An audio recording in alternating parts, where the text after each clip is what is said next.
अस्सलामुअलैकुम। बोल news headquarter में खुश आमदीद। ईद मुबारक। मैं हूँ मुदस्सर इकबाल और मैं हूँ आपके साथ वरीशा जुल्फ़िकार। हेडलाइंस आप जान चुके हैं। बुलेटिन के आगाज में सबसे पहले आपको बताएं, एक तो ईद का दूसरा दिन है लेकिन कराची का कोई पुरसान हाल नहीं। हुकूमत ने आंखें बंद कर ली हैं। कराची में तूफानी बारिश और करंट लगने से मजीद 3 अफराद जान की बाजी हार गए। बरसात से अमवात की मजमूई तादाद 18 हो गई है। कराची में मूसलाधार बारिश, करंट लगने से 3 अफराद जाँ बहक, अमवात की मजमूई तादाद 18 हो गई। गार्डन के इलाके शू मार्केट में करंट लगने से 2 मोटरसाइकिल सवार जाँ बहक हो गए। लाशों को अस्पताल मुंतकिल कर दिया गया। बिलाल कॉलोनी में भी बिजली के झटके ने एक शख्स की जान ले ली। हालिया दिनों में होने वाली तूफानी बरसात से अमवात की मजमूई तादाद 18 हो गई। कराची में बारिश ने नया रिकॉर्ड कायम कर दिया। डिफेंस में सबसे ज्यादा 233 मिलीमीटर बरसात हुई। किमाड़ी में 228 मिलीमीटर बारिश रिकॉर्ड की गई। कहां कितनी बारिश हुई, जानने के लिए रिपोर्ट देखते हैं।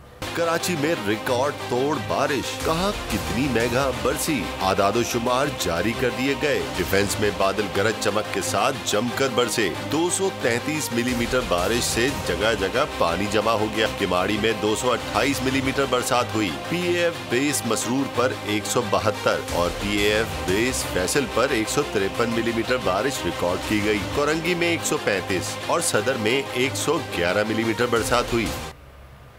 और पाकिस्तान तहरीक इंसाफ के रहनुमा इमरान इस्माइल कहते हैं, सिंध हुकूमत से कोई पूछने वाला नहीं। इस वक्त सारा कराची डूबा हुआ है। उनसे माल बटोरो और पैसे बनाओ के अलावा कुछ नहीं हो सकता।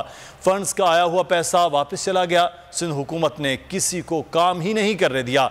बोल न्यूज़ से गुफ्तगू में उन्होंने कहा कि कराची आफत ज़दा शहर का मंजर पेश कर रहा है लेकिन कोई पुरसान हाल नहीं है। की पूरी थी। नालों के अंदर अगर आप जाके देखें तो नालों में कचरा भरा हुआ है। पीपल्स पार्टी ने कराची को दूध देने वाली गाय समझा हुआ है और यहाँ से सिर्फ पैसा कलेक्ट करना और यहाँ पे लोगों के साथ खिलवाड़ करना इनका काम है।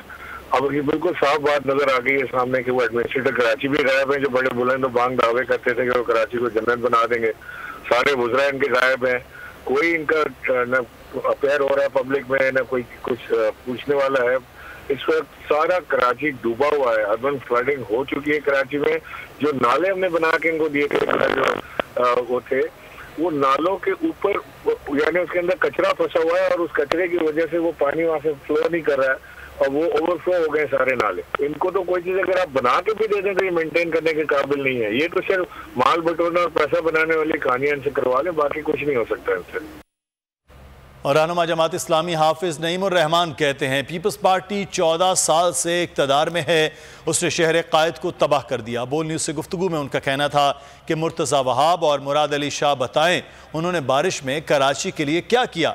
कराची के बहुत बुरे हालात हैं। अवाम को चाहिए कि सोचें कि इन लोगों से किस तरह से जान छूटे।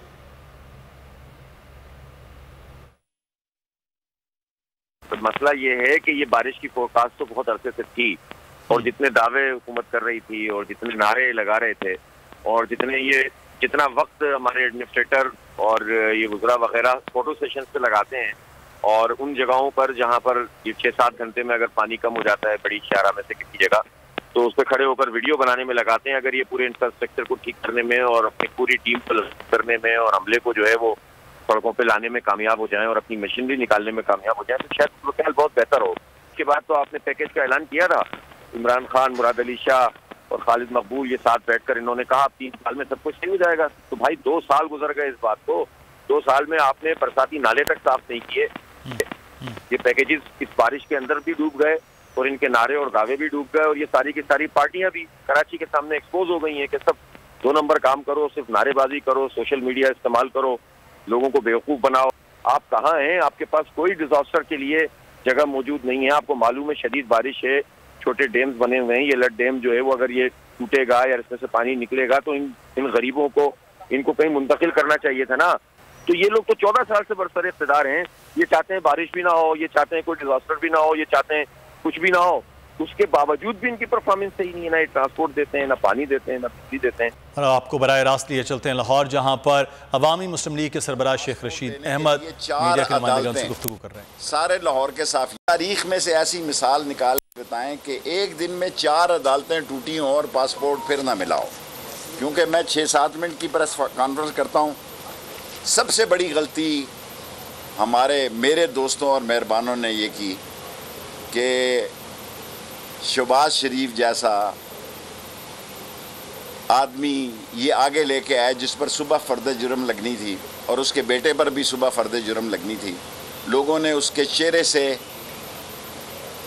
3.5 साल तक इमरान खान ने एक ही काम किया कि ये साबित किया, वो क्या था, सदीक चपड़ासी, और उनके नामों को लोगों को इस तरह से हैं जी, मुसद्दक चपड़ासी, मकसूद चपड़ासी उनके ज़हनों में डाल दिया। और जहाँ ये नज़र आते हैं लोग अगले चैनल पे चले जाते हैं, इनके चैनल ही नहीं देखने चाहते। पीपीपी मज़े कर रही है जी, इतनी बड़ी जो है हुक्मरानों की रसवाई हो रही है, वो कहीं दिफा ही नहीं कर रही। अभी तक बिलावल जो है बिल्लो रानी वो फॉरेन ऑफिस ही नहीं गया। उसको दुख ये है कि उसने रिवेंडा का दौरा क्यों नहीं किया, उसकी माँ दादी मर गई। और राना सनाउल्लाह साहब ने, अल्लाह की शान है, और ग़ुलाम दस्तगीर साहब आर्मी चीफ़ की एक्सटेंशन पे और तैनाती पर बयानात दे रहे हैं। ये क़यामत की निशानी है। राना सनाउल्लाह, जिसके बारे में अब मैं इतना नहीं दोहराना चाहता कि शेर अली के वालिद कहते हैं 22 अफराद का कातिल है, वो कह रहा है कि IMF ये कह रहा है। IMF को उसने थाना को हार समझा हुआ है, वुज़रा को पता ही कुछ नहीं। सिर्फ इस्लामाबाद में पोस्टिंग तैनाती हो रही है या इनके केसेस ख़त्म हो रहे हैं। FIA की ये सारी फाइलें उठा लाए थे। सुप्रीम कोर्ट ने सो मोटिव चैलेंज किया। सो मोटिव जब फैसला किया, ये अपनी फाइलें इन्होंने रातों रात वापस मिलाई। रातों रात इन्होंने अपनी फाइलें जो हैं वापस मंगाई। ये पाकिस्तान की सियासत पर खुद कुछ हमला का कौन लोग हैं, कोई इनकी से नहीं है, कोई इनको मानने के लिए तैयार नहीं है। ये गैंग ऑफ 5 जो है और उनके ये 10-15 बच्चे, इन्होंने मुल्क को यरगमाली बनाने की साजिश की हुई है। इनसे कुछ नहीं निकलेगा। और अब अय्याज सादिक साहब मुसाफी होकर कंपेन करने जा रहे हैं, इसका मतलब है लाहौर भी कमज़ोर है। अय्याज सादिक साहब आएँ, किसी हल्के का इंतखाब कर लें और फैसला कर लें कि वोट को इज़्ज़त देनी है या लोटों को इज़्ज़त देनी है। सारी 3.5 साल इन्होंने ये कहा कि वोट को इज़्ज़त दो, और लक्ष्मी चौक में आसफ जरदारी ने वोट की इज़्ज़त को लोटों के नाम से दफन कर दिया है। लोटों का कब्रिस्तान बना दिया उसने। और पाकिस्तान में कोई हल नहीं है मसाइल के अलावा। मसाइल को हल करने की इनमें सलाहियत नहीं है। इन्होंने नैब के केसेस में तरमीम की हैं। मैं भी नैब के केस की तरमीम के ख़िलाफ़, जिस दिन कोर्ट खुलती है और ओवरसीज़ पाकिस्तानियों का 1 करोड़ वोट है जो पाकिस्तान को चला रहा है। जब मैं ओवरसीज़ का मिनिस्टर था उस वक्त 60-70 लाख थे। उस वक्त भी वो लोग शामिल नहीं थे जो गैर कानूनी तौर पर बेचारे सालम लेके या इस तरह। इस वक्त 1 करोड़ वोट है आप पाकिस्तानियों का, जो 31 बिलियन डॉलर भेज रहा है पाकिस्तान में। 31% महंगाई बढ़ी है, 31%, 45% गैस बढ़ी है, 54%, कल ईद से एक दिन पहले भी 1 रुपया 90 पैसे बढ़ाया है, 54% बिजली बढ़ी है, पेट्रोल 100 रुपया बढ़ा है।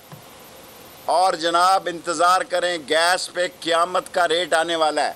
ऐसा रेट आना है कि इमरान खान को कॉल देने की ज़रूरत नहीं है। 18 तारीख को उसको कॉल देने की ज़रूरत नहीं है। मैं लाहौर इसलिए आया हूँ कि लाहौर पाकिस्तान का हसास तरीन शहर है, पंजाब का दिल है। जब लाहौर जागता है तो फिर ये जाग जाता है। फिर ब्रिगेडियर नियाज जैसे लोग भी गोली नहीं चला सकते।